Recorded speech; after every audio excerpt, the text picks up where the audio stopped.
नमस्कार दोस्तों, आना नेल स्कूल हिंदी चैनल में आपका फिर से स्वागत है। आज की वीडियो में मैं कुछ रिक्रिएट करने जा रही हूँ। तो ये है मेरा इंस्पिरेशनल पिक्चर और इसको मैंने इसी तरीके से रिक्रिएट किया है।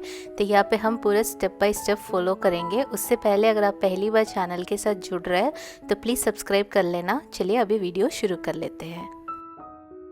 तो ये है मेरा नेचुरल नेल्स। जैसे आपको पता है मैं हमेशा हफ्ते भर में नेल एक्सटेंशंस चेंज करती रहती हूँ वीडियो बनाने के लिए, या खुद बोर हो जाती हूँ तो चेंज करती रहती हूँ। तो कभी कभी मेरे नेल्स एक्सटेंशन के नीचे इसी तरीके से थोड़ा बढ़ जाता है। तो मैं जब भी एक्सटेंशन करना रहता है उसको हमें ट्रिम करना होता है। तो यहाँ पर मैं एक नेल कटर यूज़ करके सारे नेल्स का जो लेंथ है उसको मैं ट्रिम कर रही हूँ। तो अभी यहाँ पे एक चीज़ का आपको ध्यान देना है, स्पेशली यहाँ पे मेरे फिंगर्स में जो लेंथ आगे बढ़ता है वहाँ पे मेरे नेल्स के अंडरनीथ बॉटम साइड में एक स्किन भी आगे बढ़ जाता है। उस स्किन को हम कहते हैं हाइपनीकियम। तो वो हर किसी का नहीं होता, किसी किसी को जब कंटिन्यूस एक्सटेंशन करते हैं तो वो जो स्किन है वो आगे बढ़ जाता है। इसका मैंने एक शॉर्ट पोस्ट किया था। तो जब भी हम वैसे कोई क्लाइंट का नेल एक्सटेंशन रिमूव करते हैं वो टाइम में हमें हमेशा ध्यान देना है उनका जो हाइपनीकियम है वो आगे एक्सटेंडेड है या नहीं। उसके बाद ही हम नेल कटर से एक्सटेंशन को ट्रिम करेंगे। इवन नेचुरल नेल भी रहेगा तो भी वहाँ पे आपको चेक करना है हाइपनीकियम आगे एक्सटेंडेड तो नहीं है। अगर एक्सटेंडेड रहेगा, अगर गलती से हमने नेल कटर से ट्रिम कर दिया उसको, वो लाइव स्किन होता है, वो बहुत ही पेनफुल होता है और उसके साथ साथ ऑब्वियसली खून भी आ जाएगा। ओके, तो यहाँ पे मेरे फिंगर्स में हाइपनीकियम थोड़ा आगे है क्योंकि मैं जैसे बताया कंटिन्यूसली एक्सटेंशन रखती हूँ। तो वो हमारी बॉडी को लगता है कि प्रोटेक्शन आगे एक्सटेंड करना चाहिए क्योंकि नेल्स बड़ा रहता है। तो वो नॉर्मल है, उसमें कोई ऐसी दिक्कत नहीं है, बस कट करते समय आपको ध्यान देना है।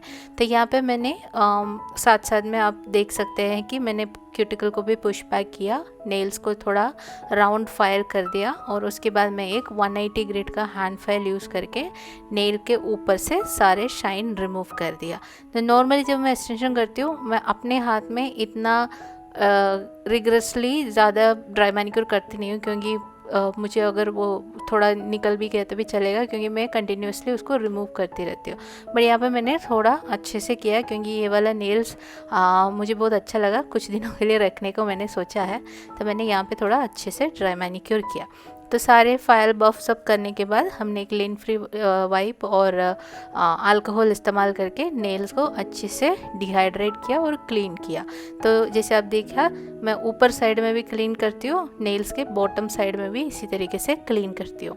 एक बार क्लीनिंग कंप्लीट हो गया तो फिर आप नेल प्लेट में डिहाइड्रेटर लगा सकते हैं। उसके बाद आप प्राइमर लगा सकते हैं। तो अगर आप टिप इस्तेमाल करके नेल्स करने जा रहे हो तो ये क्लीन करने से पहले आप टिप अटैच कर सकते हैं, टिप को फाइल शेप करो, उसके बाद फिर आप जाके डिहाइड्रेटर और प्राइमर लगा सकते हैं। अभी जैसे आपने शुरुआत में देखा हमारा नेल्स का जो शेप है वो कॉफिन शेप है। तो उसके लिए मैं यहाँ पे यूज़ करने जा रही हूँ नेल फॉर्म्स। जैसे आप देख सकते हैं सबसे पहले फॉर्म्स को इसी तरीके से हम उसके स्टिकर से हटा देंगे और उसके बाद वो छोटू वाला पीस है उसको इसी तरीके से पीछे अटैच करेंगे। ये हम इसलिए करते हैं ताकि वो एरिया में थोड़ा एक्स्ट्रा स्ट्रेंथ बने रहे ताकि फॉर्म अपना शेप होल्ड कर सके। ओके, उसके बाद मैंने एक कैंची लेके पीछे वाला पार्ट जो है वो ब्रेक किया। ये आप हाथ से भी कर सकते हैं, मैं इसलिए कैंची से करती हूँ क्योंकि वो ज़्यादा क्या कहते हैं उसका ग्लू में मुझे ज़्यादा हाथ लगाना नहीं है, इसलिए मैं कैंची से कट कर लेती हूँ। उसके बाद नेल का सेंटर साइड और आपका फोम का सेंटर साइड को जो ब्लैक लाइन है वो फोम का सेंटर लाइन है, उसको आपस में अलाइन करके इसी तरीके से टेम्पररी फोम को अटैच करना है।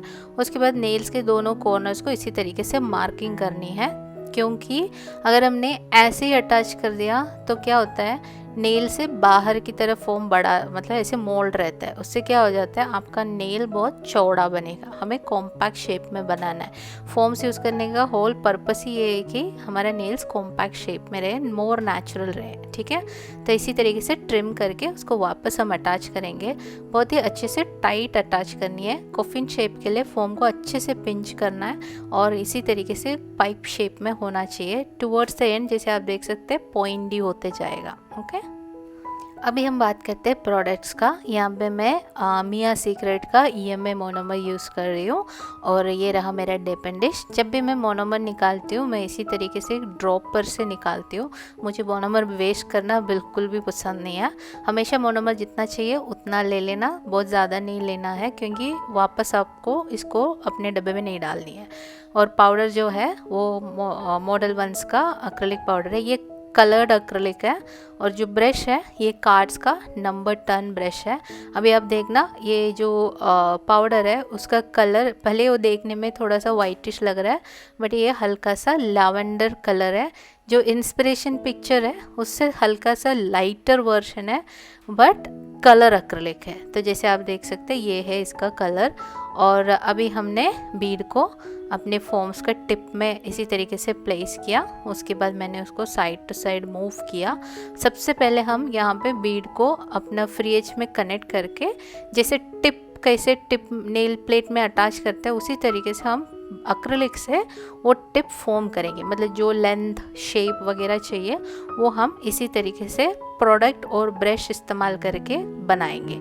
इसीलिए फोम्स यूज़ करके जब नेल्स करते हैं उसको हम नेल स्कल्पटिंग कहते हैं, क्योंकि यहाँ पे लिटरली हम स्कल्पटिंग करते हैं। स्कल्पटिंग का मतलब आपको पता होगा, कोई भी चीज़ को आप मोल्ड करके हाथ से बनाते हैं। मतलब फॉर एग्जांपल जो मूर्ति बनते हैं वो स्कल्पटिंग होते हैं, तो क्योंकि वो हम हाथ से खुद बनाते हैं। तो यहाँ पे भी वही चीज़ हो रहा है, जो मैं अपने ब्रश से खुद नेल का लेंथ शेप वगैरह बना रही हूँ। तो यहाँ पे जैसे आप देख सकते हैं ये जो कलर एक्रिलिक होता है वो थोड़ा स्लो सेट होता है, नॉर्मल पाउडर से और स्लो सेट होता है। जैसे ग्लिटर एक्रिलिक वगैरह जो है वो ज़्यादा स्लोली सेट होता है, क्योंकि उसमें पिगमेंट्स होता है, उसका कंपोजिशन थोड़ा केमिकल कंपोजिशन थोड़ा जो है वो अलग रहता है, तो इसलिए थोड़ा एक्स्ट्रा टाइम आपको मिल जाता है। तो जैसे आप देख सकते हैं पहले बीड से मैंने इसका अच्छा खासा लेंथ और शेप बना दिया। अभी ये देखोगे तो थिकनेस मैंने उतना बना नहीं पाया, क्योंकि स्ट्रेच करते करते आया तो मेरा थिकनेस कम पड़ गया।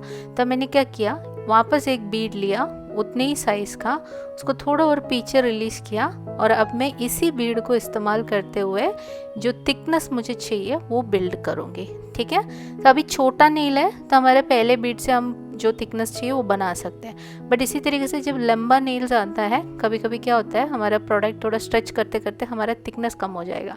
तो आप वापस एक बीड लेके इसी तरीके से थिकनेस बना सकते हैं। ठीक है, आप 2 बार लगाना है 3 बार लगाना है आप कर सकते हैं, बट हाँ थोड़ा एक्सपीरियंस के साथ आपको और समझ में आ जाएगा, तो आपको 3 बार करने की ज़रूरत नहीं पड़ेगी। आपको ऑलरेडी पता होगा कितना साइज़ का बीड लेना चाहिए। ठीक है, तो यहाँ पे मैंने जैसे आपने देख लिया, मैंने सेकेंड बीड को लेके पूरा वो फ्री एज तक का थिकनेस मैंने रीबिल्ड कर दिया। तो जो थिकनेस है कितना होना चाहिए, एक अंदाज़ा तो होना चाहिए ना। तो जो थिकनेस हमारा नेल्स का जो स्कल्पटिंग करते हैं वो टाइम पे जो थिकनेस होता है वो एक क्रेडिट कार्ड लेवल का थिकनेस होना चाहिए। क्रेडिट कार्ड मतलब आपका जो ATM कार्ड है उसका जो थिकनेस है उतना होना चाहिए, उससे हल्का कम चलेगा बट उससे ज़्यादा नहीं होना चाहिए। तो अभी हम क्यूटिकल एप्लीकेशन कर रहा है। जैसे आपने देखा क्यूटिकल एप्लीकेशन के टाइम में कभी भी एकदम सुपर क्लोज नहीं लगाना है बीड को, थोड़ा पीछे लगा के इसी तरीके से ब्रश से हल्का सा टच करते हुए आपको दोनों साइड में पहुंचानी है, उसके बाद उसको ब्लेंड कर देनी है। और यहाँ पे आप देखोगे तो मैं सेंटर साइड में ज़्यादा ब्रश को दबाती नहीं हूँ, क्योंकि वहीं पे हमारा एपेक्स फॉर्म होता है। एपेक्स का मतलब है वो आपका थिकनेस ज़्यादा रहता है, और थिकनेस अगर कम रहा तो आपका नेल का स्ट्रेंथ कम पड़ेगा। ठीक है, तो स्पेशली ऐसे लंबे नेल्स में एपेक्स हाइट ज़्यादा होती है ताकि वो लेंथ को सपोर्ट कर सके, ताकि वो ईजिली ब्रेक ना हो जाए। ठीक है, तो जैसे आप देख सकते हैं बहुत ही आराम से हमने पूरा नेल को यहाँ पे स्कल्प्ट कर लिया है। फॉर्म्स को निकालने के बाद हमारा जो नेल्स है वो इसी तरीके से दिखता है फाइलिंग से पहले। अभी हम वापस अपना 100-180 ग्रिड का फाइल ले लेंगे। सबसे पहले मैं साइड वॉल्स को थोड़ा सा फाइन टून कर लेती हूँ। जैसे आप देख सकते हैं पूरा मेरा फाइल जो है फ्री एज से लेके ग्रोथ पॉइंट तक स्ट्रेट रहता है, और फिर मैं इसी तरीके से फाइल करती हूँ।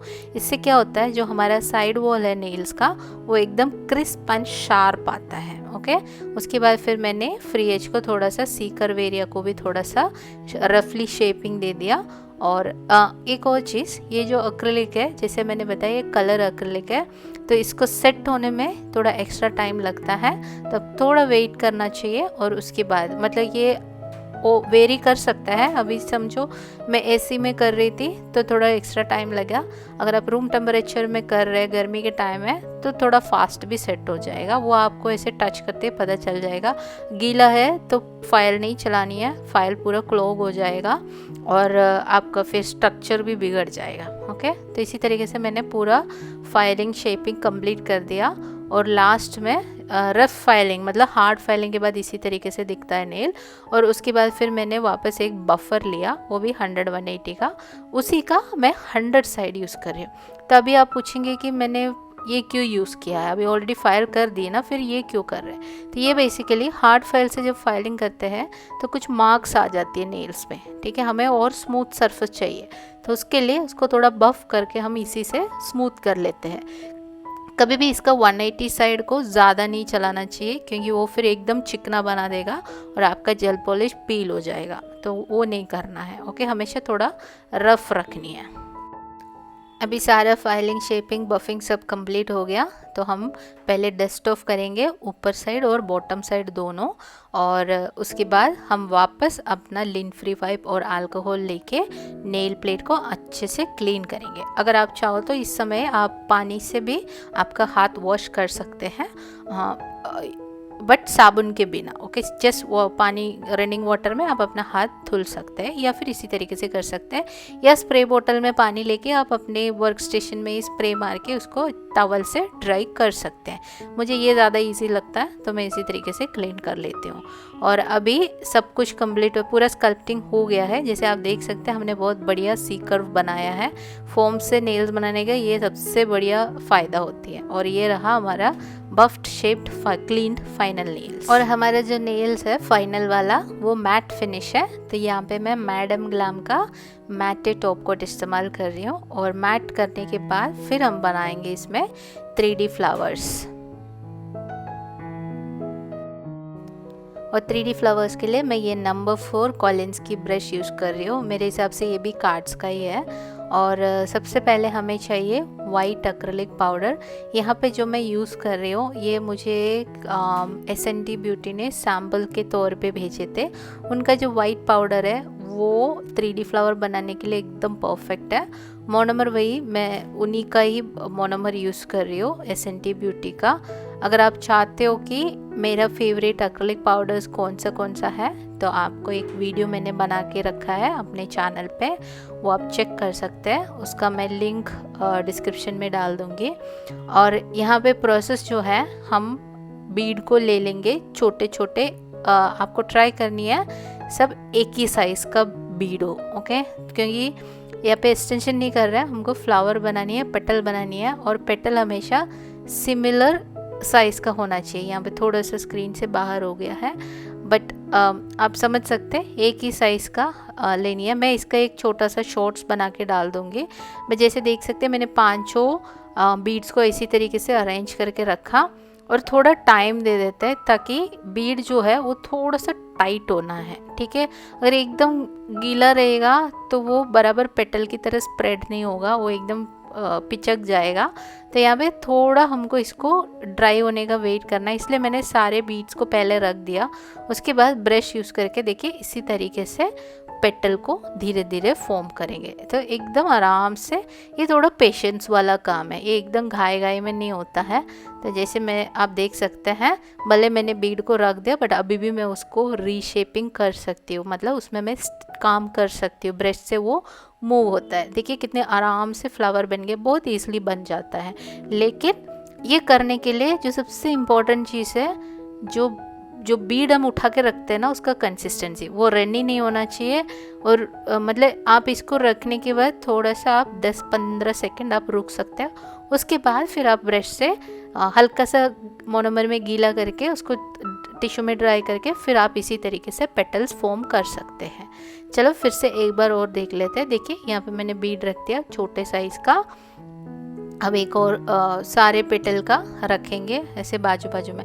देखिए यहाँ पे ये रियल टाइम स्पीड है, यहाँ पे मैंने वीडियो को स्पीड अप नहीं किया है, तो आप देख सकते हैं कितना कितना टाइम मैं लगा रही हूँ एक एक बीड रखने के लिए। ठीक है, तो इसको रखा और उसके बाद थोड़ा सा वेट करेंगे, ब्रश को भी क्लीन करेंगे, उसके बाद फिर हम उसको दबाना शुरू करेंगे।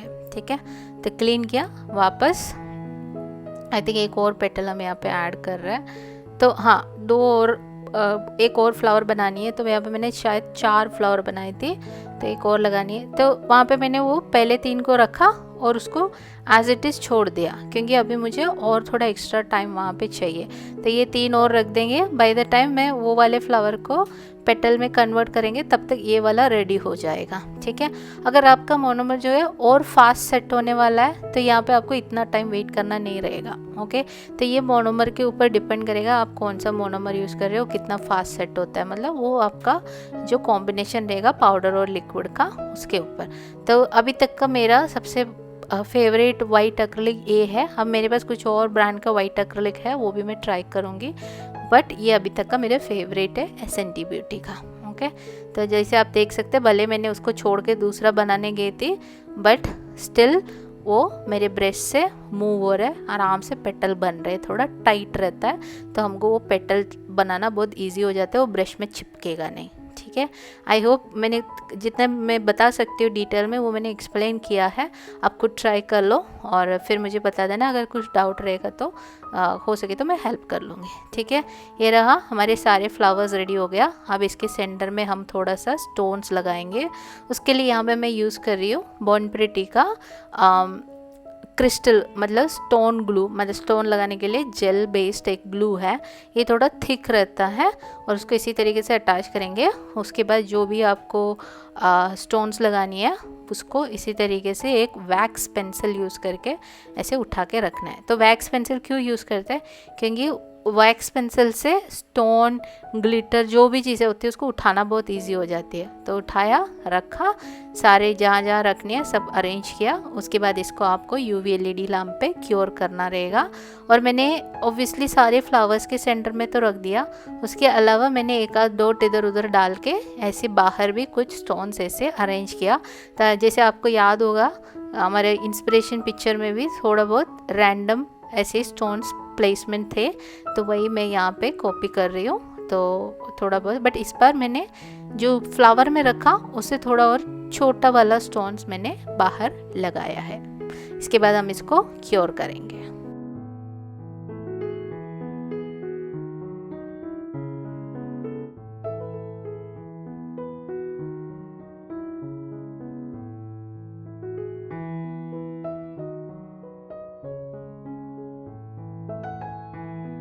और ये रहा हमारा फाइनल फिनिश। तो आई होप आपको ये वीडियो अच्छा लगा। मुझे बहुत पसंद आया था ये नेल, काफ़ी दिन तक मैंने इसको रखा था और बहुत सारे लोगों ने कॉम्प्लीमेंट भी दिया था। और आई होप आपको भी ये अच्छा लगा हो। अगर अच्छा लगा तो वीडियो को लाइक करना, शेयर करना, चैनल को सब्सक्राइब करना, और मैं आपको मिलूँगी अगले वीडियो में। तब तक अपना ख्याल रखिएगा। Thank you for watching.